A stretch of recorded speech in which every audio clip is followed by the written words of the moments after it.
Hello साथियों, कैसे हैं आप लोग। उम्मीद है कि आप लोग अच्छे होंगे और पढ़ाई भी आप लोग की अच्छी तरीके से चल रही होगी। तो आज की क्लास हम लोग लेकर के आए हैं अलैंगिक जनन की हानियाँ।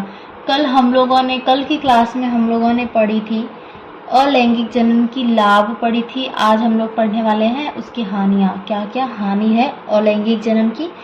तो चलिए हम लोग क्लास को स्टार्ट करते हैं, ठीक है। देखिए, अलैंगिक जनन की हानियाँ क्या क्या होती है। इस विधि द्वारा क्या होती है, इसमें नंबर फर्स्ट पॉइंट है, इस विधि द्वारा नई प्रजाति का विकास नहीं होता है। मतलब अलैंगिक जनन का जो ये विधि है, इसमें क्या होता है, नई प्रजाति का विकास नहीं होता है, ठीक है। और नंबर सेकेंड पॉइंट क्या है, इसमें अर्धसूत्री विभाजन नहीं होता है। इसमें अर्धसूत्री विभाजन नहीं होता है। आप लोग 11th में पढ़े होंगे अर्धसूत्री विभाजन के लिए, अर्धसूत्री विभाजन के बारे में आप लोगों ने 11th में पढ़े होंगे। तो वो क्या होता है, अर्धसूत्री विभाजन इसमें क्या होता है, नहीं होता है, ठीक है। नेक्स्ट क्या है कि इससे उत्पन्न संतान में किसी नए गुण का विकास नहीं होता है। इससे जो अलैंगिक जनन की जो ये है विधियाँ, इससे जो उत्पन्न संतान होता है ना, तो इससे क्या होता है, नए गुण का, मतलब संतान जो भी उत्पन्न हुआ उसमें क्या होता है, किसी नए गुण का मतलब विकास नहीं होता है, ठीक है। नेक्स्ट क्या है, इस विधि द्वारा उत्पन्न संतान दुर्लभ होती है। इस विधि द्वारा क्या होता है, उत्पन्न संतान दुर्लभ नहीं, दुर्बल होती है, ठीक है। नेक्स्ट अब हम लोग पढ़ेंगे कायिक जनन के बारे में। नेक्स्ट हम लोग पढ़ेंगे क्या, कायिक जनन के बारे में, वेजेटेटिव रिप्रोडक्शन, ठीक है। कायिक जनन के बारे में पढ़ेंगे। ये कायिक जनन क्या होता है, ये किस में होता है, ठीक है। तो आइए इसको समझते हैं कि कुछ जीव क्या है इसका, कुछ जीव या पौधे में कायिक अंग होता है। कायिक अंग जैसे जड़, तना, पत्ती, ये सब क्या है, ये सब क्या है, कायिक अंग है। ये सब क्या होते हैं, पाए जाते हैं, ठीक है। जो नए जीव या पौधों का क्या करते हैं, निर्माण करते हैं। इसमें क्या होता है, कुछ जीव या पौधे में कायिक अंग होता है, ठीक है। कायिक अंग होता है, जैसे जड़, तना, ये सब होता है पौधे में, ये तो होता ही है। तो इससे क्या होता है, नए जीव या पौधे का क्या होता है, निर्माण होता है। जैसे कि एग्जाम्पल देखिए इसका, जैसे जीव हुआ या फिर पौधा। अधिकांश ये इसमें क्या होता है कि कायिक जनन अधिकांश पौधा में ही होता है, जीव में नहीं होता है। जीव में बहुत कम होता है, लेकिन अधिकांश कहते हैं पौधा में ही होता है। जैसे क्या होता है, जीव या पौधा है, उसमें कायिक अंग, मतलब इसको कायिक प्रवर्ध को मतलब क्या कहते हैं, कायिक अंग कहते हैं। और इससे क्या होता है कि नए जीव का निर्माण हो जाता है, ठीक है। नए जीव का क्या हो जाता है, निर्माण हो जाता है, ठीक है। उसके बाद देखिए कायिक प्रवर्ध, इस ये मतलब कायिक अंग हो गया। कायिक प्रवर्ध, आप लोग पूछिएगा कि मतलब कायिक प्रवर्ध होता क्या है, कायिक प्रवर्ध मतलब क्या है, आप लोग को क्या, आप लोग को पता है ये कायिक प्रवर्ध क्या है। अगर नहीं पता है तो आप लोग इसका डेफिनेशन लिख लीजिए, हम थोड़ा सा दिखा देते हैं आप लोग को कायिक प्रवर्ध के बारे में, ठीक है। आप लोग इसका भी लिख लीजिए, कायिक प्रवर्ध क्या था कि मातृ पौधा का वह भाग जो नया पौधा बना दे, उसी को क्या कहते हैं, कायिक प्रवर्ध कहते हैं, ठीक है। मतलब क्या, कायिक प्रवर्ध का वह भाग, कायिक मतलब प्रवर्ध मतलब अंग, जैसे कि जड़, तना। अंग मतलब क्या, जड़, तना, कायिक अंग, इसी को कहा जाता है कायिक प्रवर्ध। ये क्या करता है कि वह भाग जो नए पौधे बना देता है, सिंपल नए पौधे बना देता है, उसी को क्या कहते हैं, कायिक प्रवर्ध। अगर आप लोग लिखना चाहेंगे तो लिख सकते हैं, हम आप लोग को बोल देते हैं कि मातृ पौधे का वह भाग जो नया पौधा बना दे, उसी को कहते हैं कायिक प्रवर्ध, ठीक है। समझ गए आप लोग। उसके बाद देखिए, उसके बाद क्या है, कायिक जनन के प्रकार। कायिक जनन के प्रकार है, ठीक है। कायिक जनन के प्रकार कौन कौन से हैं, प्राकृतिक कायिक जनन, कृत्रिम कायिक जनन। प्राकृतिक कायिक जनन, इसका इंग्लिश आप लोग लिख लीजिए, प्राकृतिक कायिक जनन का क्या होता है? नेचुरल वेजिटेटिव रिप्रोडक्शन, ठीक है, नेचुरल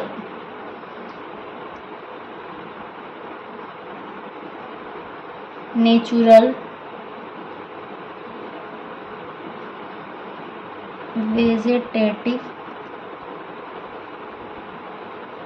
रिप्रोडक्शन,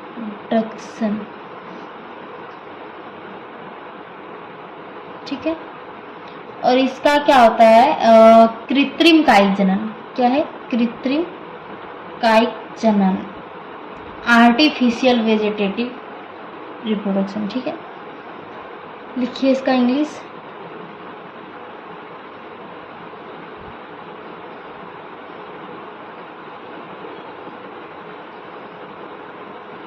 आर्टिफिशियल, सेम यही हो जाएगा, ठीक है, वेजिटेटिव रिप्रोडक्शन, ठीक है। इसमें क्या है? आर्टिफिशियल वेजिटेटिव रिप्रोडक्शन और इसका नेचुरल, ठीक है। कायिक, प्राकृतिक कायिक जनन और कृत्रिम कायिक जनन, ठीक है। अब देखिए ये होता क्या है प्राकृतिक कायिक जनन, तो इसके बारे में समझेंगे। प्राकृतिक कायिक जनन क्या होता है कि स्वतः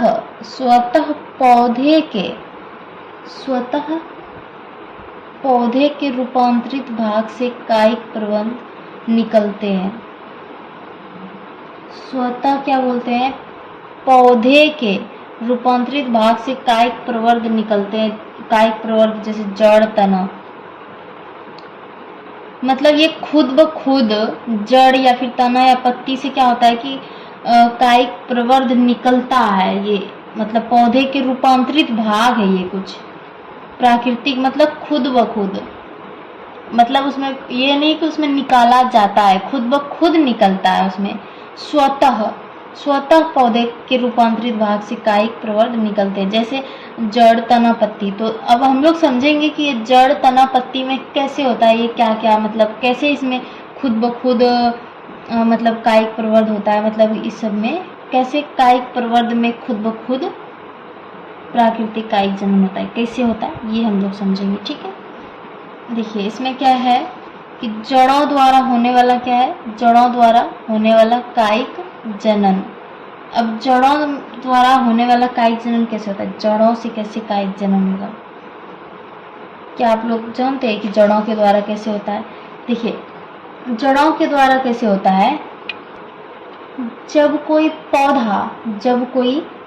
पौधा जड़ों के द्वारा नई संतान को जन्म देता है तो उसे जड़ों द्वारा होने वाला क्या कहते हैं? कायिक जनन कहते हैं, ठीक है। समझे आप लोग? इसमें इसका लिख लीजिए आप लोग, इसका लिखिए इसका। जब कोई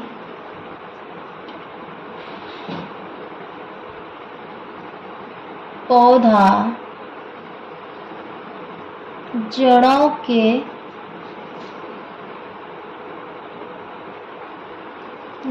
के द्वारा नई संतान को क्या करता है? जन्म देता है। जड़ों के द्वारा, लिखिए, नई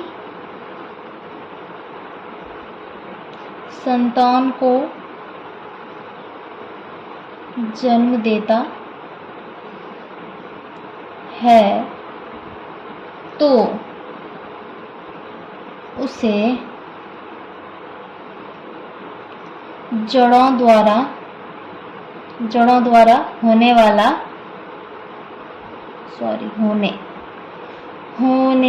वाला कायिक जनन कहते हैं, ठीक है। इसमें क्या होता है कि कोई पौधा है, उसका जड़ के द्वारा क्या होता है? नई संतान को वो जन्म देता है, ठीक है। तो उसी को क्या कहते हैं? जड़ों द्वारा होने वाला कायिक जनन। एग्जाम्पल अगर आप लोग देखना चाहोगे इसका एग्जाम्पल, उदाहरण, तो उदाहरण हो जाएगा शकरकंद, हो जाएगा परवल का भी हो जाएगा। तो शकरकंद क्या होता है कि उसका जड़ों के द्वारा उसका होता है संतान, नई संतान का उत्पन्न। वो नई संतान को जन्म देता है जड़ों के द्वारा। तो उदाहरण आप लोग लिख लीजिए शकरकंद।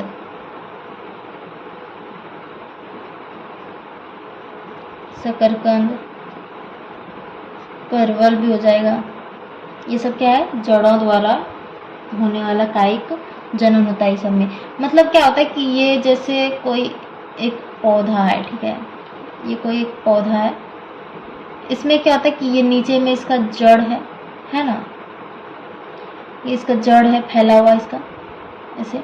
तो ये जड़ क्या होता है कि नीचे से ही फैल जाता है और यहाँ पे एक नए पौधे का निर्माण कर लेता है। फिर ये आगे बढ़ते जाता है, ऐसे करके क्या होता है, नए पौधे का ये निर्माण कर देता है।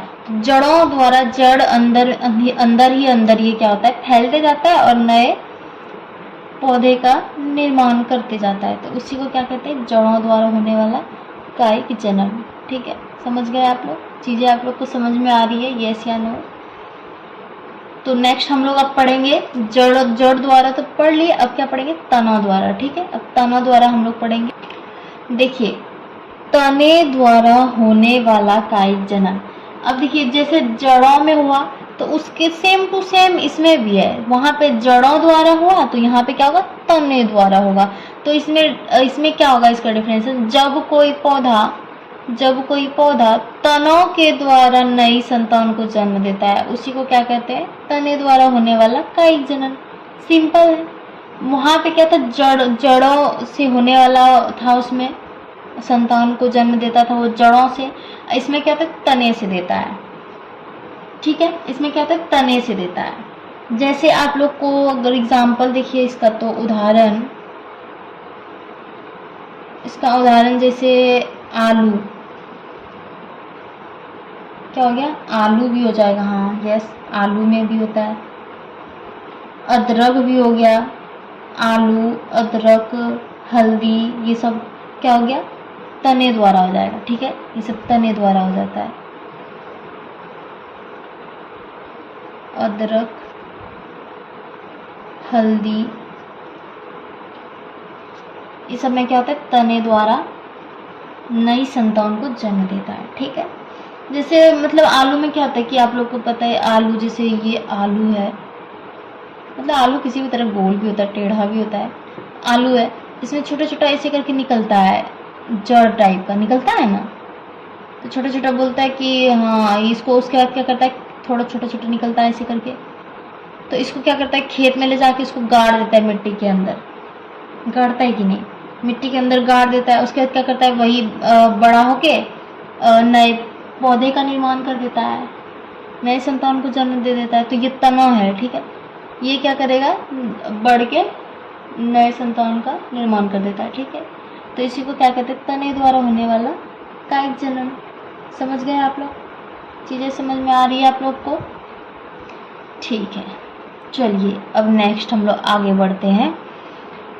नेक्स्ट क्या है, पत्ती द्वारा होने वाला कायिक जनन। पत्ती द्वारा, अब क्या होगा, पत्ती द्वारा कायिक जनन कैसे होता है कि इसमें देखिए क्या है, जैसे इसमें हुआ, जैसे जड़ों द्वारा हुआ, जैसे तने द्वारा हुआ, वैसे ही पत्ती द्वारा भी होता है।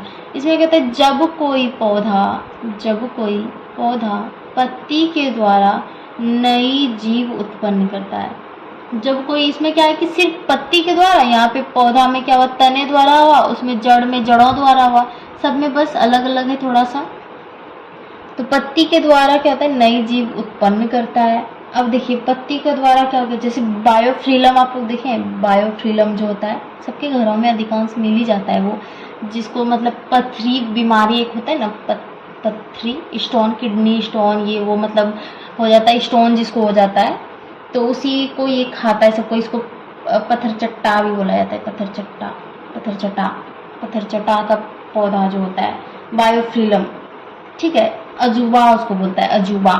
तो वो आप लोग देखे होंगे, उसमें क्या होता है कि ये मतलब साइड में उसका निकलता है, उसका जैसे ये पत्ती है कुछ मतलब इस प्रकार इसका होता है, ऐसे ऐसे करके होता है, थोड़ा ऐसे ऐसे करके होता है ना, आप लोग देखे होंगे उसका शायद, नहीं तो आप लोग गूगल वगैरह में सर्च करिएगा बायोफ्रिलम तो आ जाएगा, कुछ ऐसे करके होता है। तो इसका साइड में क्या होगा ना, यहाँ पे भी ऐसे छोटा छोटा करके ऐसे होते रहेगा, ऐसे ऐसे करके निकलते जाएगा, यहाँ पे भी ऐसे ऐसे छोटा छोटा करके होते रहेगा, मतलब इसका पत्ती में ही ऐसे करके बाहर, मतलब ऐसे छोटे छोटे छोटे छोटे पत्ती इसका निकल जाता है।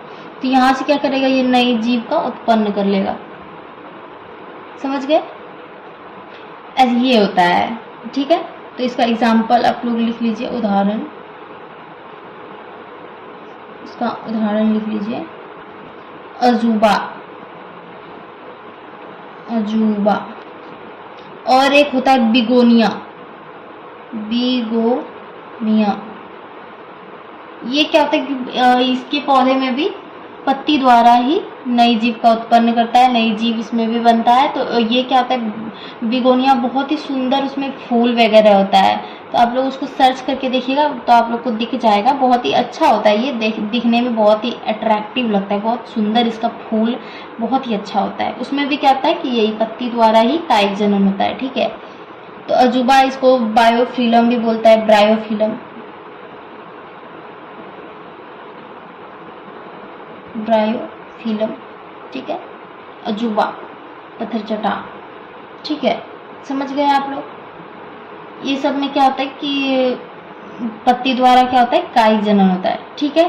पत्ती द्वारा कायिक जनन होता है। जो लोग जो भी स्टूडेंट बायोफिलम का पौधा देखे हैं वो लोग आप लोग कमेंट करिएगा, ठीक है, कि हाँ देखे हैं, ठीक है।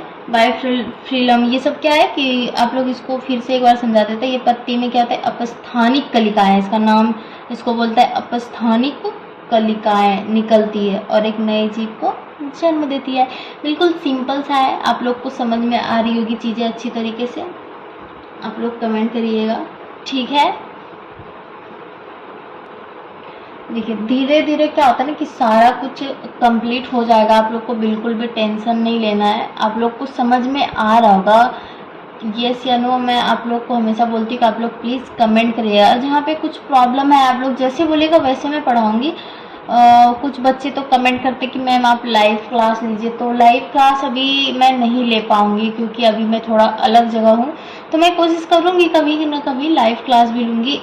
अभी आप लोग को बस यहाँ से मैं पढ़ाने का कोशिश कर रही हूँ ताकि आप लोग का सिलेबस अच्छे तरीके से कंप्लीट हो जाए और आप लोग पढ़ लें, चीज़ें समझ जाएंगे। समझ जाइएगा तो सारा क्वेश्चन आसान लगेगा, ऐसा नहीं कि हार्ड लगेगा आप लोग को। ऑब्जेक्टिव क्वेश्चन भी आप लोग को पढ़ाएंगे, उसका टेंशन मत लीजिए। पहले क्या होता है कि इस सारा को मतलब डिटेल्स में जान लेने के बाद क्या होता है कि ऑब्जेक्टिव खुद ब खुद बन जाता है। अगर किसी भी चीज़ को आप अगर पूरा एकदम गहराई से पढ़ लोगे ना, डिटेल्स में पूरा पढ़ लोगे, तो क्या होता है कि उसका अगर ऑब्जेक्टिव क्वेश्चन कहीं पे भी देखने को मिल जाएगा तो उसका मतलब इजी वो बन जाता है, इजीली बन जाता है। उसका कोई भी प्रॉब्लम नहीं होता कि हाँ ये क्वेश्चन नहीं बनेगा। अगर सिर्फ मान लीजिए आप ऑब्जेक्टिव पढ़िएगा और सब्जेक्टिव को छोड़ दीजिएगा तो लगेगा कि ये क्वेश्चन कहाँ से आया, नहीं आया, कुछ भी मतलब समझ में नहीं आएगा कैसे हो रहा है, नहीं हो रहा है। तो इसीलिए क्या है कि उसके लिए क्या होता है, पूरी तरीके से अच्छे तरीके से पढ़िए, चीज़ों को समझिए, ताकि उसके बाद क्या होता है कि जो भी क्वेश्चन आए एग्ज़ाम में या फिर और भी फॉर्म वगैरह, बहुत ऐसा थोड़ी कि आप लोग 12th करके ही छोड़ दीजिएगा, आगे भी पढ़ाई करिएगा तो बहुत काम आएगा। इसीलिए धीरे धीरे पढ़ते जाइए, समझते जाइए, मेहनत करते जाइए, ज़रूर सफलता हो जाइएगा, आप लोग सफल हो जाओगे, ठीक है। तो आप लोग को क्लास मेरी कैसी लग रही है, अच्छी लग रही है, यस या नो? तो मिलते हैं नेक्स्ट क्लास में, तब तक के लिए बाय बाय। आज की क्लास यहीं पे एंड करते हैं, ठीक है। नेक्स्ट क्लास हम फिर लेके आएंगे नेक्स्ट डे को। तब तक के लिए बाय बाय। आप लोग इसी तरह अच्छे से पढ़ते रहिए, मेहनत करते रहिए।